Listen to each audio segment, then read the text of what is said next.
যে আমরা এই যে ঐক্যমত্য যে কমিশন তার আলোচনায় এসেছি। আমি দুইটা শব্দ একটু রেফার করে যাই।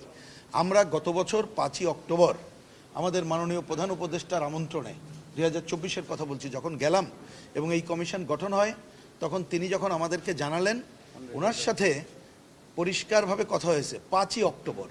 উনি বললেন যে যার যার মত বলুক, আমি সব মত শুনব, যেসব মতে একেবারে ঐক্যমত্য আছে সেটা আমি গ্রহণ করব, আর 19-20 থাকলে আলাপ আলোচনা করে ঐক্যমত্য হলে হবে অথবা নাই।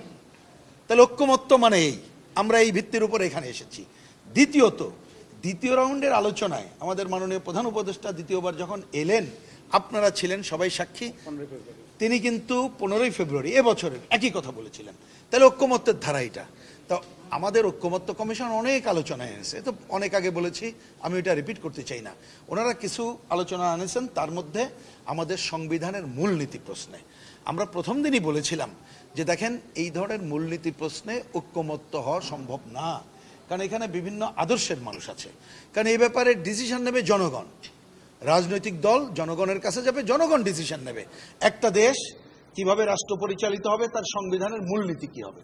সুতরাং ওর বাইরে এইখানে বসে কোনো কিছু করার ইখতিয়ার আমাদের নাই, ঐক্যমত্য হব না। কারণ ঐক্যমত্য যেহেতু ওই আগেই বলেছি, এইটার মধ্যে চাপাচাপি করতে যেন না।